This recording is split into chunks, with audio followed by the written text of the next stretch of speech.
అందరికీ కూడా జగన్మోహన్ రెడ్డి గారి తరఫున దసరా శుభాకాంక్షలు తెలియజేస్తూ ఉన్నాం.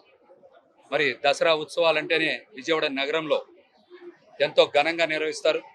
అమ్మవారి ఆలయంలో ఎంతగా గొప్పగా నిర్వహించేటువంటి ఈ పండక్కి మన రాష్ట్రం నుంచే కాకుండా ఇతర రాష్ట్రాల నుంచి కూడా భక్తులు వచ్చి అమ్మవారిని దర్శించుకొని వారి కోరికలన్నీ కూడా తీరే విధంగా ఎంతో భక్తి శ్రద్ధలతో చేస్తూ ఉంటారు. మరి దసరా ఉత్సవం సందర్భంగా కూటమి ప్రభుత్వం కొత్తగా వచ్చింది, అధికారులందరూ కూడా కొత్తవారు కాబట్టి ఎంతో బాధ్యతతో ఎంతో సమన్వయంతో ఈ దసరా ఉత్సవాల్ని ఎక్కడా కూడా ఇబ్బందులు లేకుండా చేయాలని, భక్తులందరికీ కూడా సౌకర్యాలు చాలా మంచిగా చేయాలని మేమైతే మనస్ఫూర్తిగా కోరుకుంటా ఉన్నాం.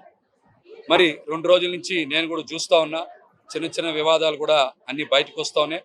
అవి కూడా రాకుండా ఎక్కడ కూడా ఆలయ శోభ, ఆలయ ప్రతిష్ట, అమ్మవారికి చెడ్డ పేరు రాకుండా అందరూ బాధ్యతాయుతంగా నడుచుకొని ఉత్సవాల్ని విజయవంతం చేయాలని మేమైతే మనస్ఫూర్తిగా కోరుకుంటా ఉన్నాం. పదే పదే చెప్తున్నాం, అధికారులందరి మధ్య కూడా సమన్వయం ఉండాలి. లేకపోతే రాబోయే రోజులన్నీ కూడా భక్తులు లక్షల్లో వస్తారు, ఇబ్బందులు వచ్చేటువంటి పరిస్థితి ఉంటుంది. కాబట్టి అధికారులందరూ కూడా అద్భుతమైన సమన్వయంతో పనిచేయాలి. మరి ఆలయ అభివృద్ధికి గతంలో కూడా జగన్మోహన్ రెడ్డి గారు 70 కోట్ల రూపాయల నిధులు కేటాయించారు. చాలా చాలా అభివృద్ధి కూడా జగన్మోహన్ రెడ్డి గారి హయాంలో జరిగింది. మనం కూడా చూసాం, కింద అన్నప్రసాదం కానీ, అదేవిధంగా శివాలయం కానీ, ఇవన్నీ కూడా శాశ్వత నిర్మాణాలు జరుగుతున్నాయంటే గతంలో జగన్మోహన్ రెడ్డి గారి ప్రభుత్వం ఇచ్చినటువంటి 70 కోట్లతోనే ప్రారంభమైనవి. అదేవిధంగా రాజశేఖర రెడ్డి గారి హయాంలో కూడా మహామండప నిర్మాణం జరుగుతుంది. ఇవన్నిటిని కూడా ఆదర్శంగా తీసుకొని మరి మన ఎంపీ చిన్ని గారు కూడా 100 కోట్ల రూపాయలు కేంద్ర ప్రభుత్వం నుంచి తీసుకొస్తానని చెప్పారు. కాబట్టి ఖచ్చితంగా వారు ఆ మాట మీద నిలబడాలి. 100 కోట్ల రూపాయల నిధులు దేవాలి.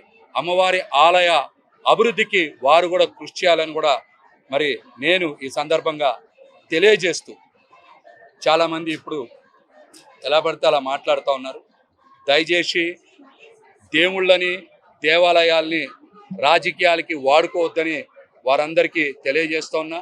హిందూ ధర్మానికి కానీ, సనాతన ధర్మానికి కానీ ఎవ్వరి వల్ల ప్రమాదం రాదు.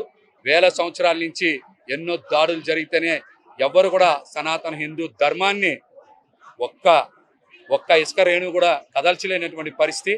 కాబట్టి ప్రజలందరూ కూడా ఆనందంగా ఉండేలాగా మంచి మాటలు మాట్లాడాలని నేనైతే తెలియజేస్తా.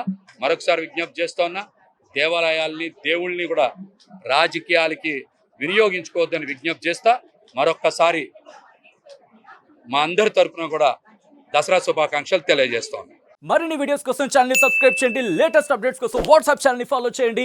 అండ్ లింక్ డిస్క్రిప్షన్ లో ఉంది.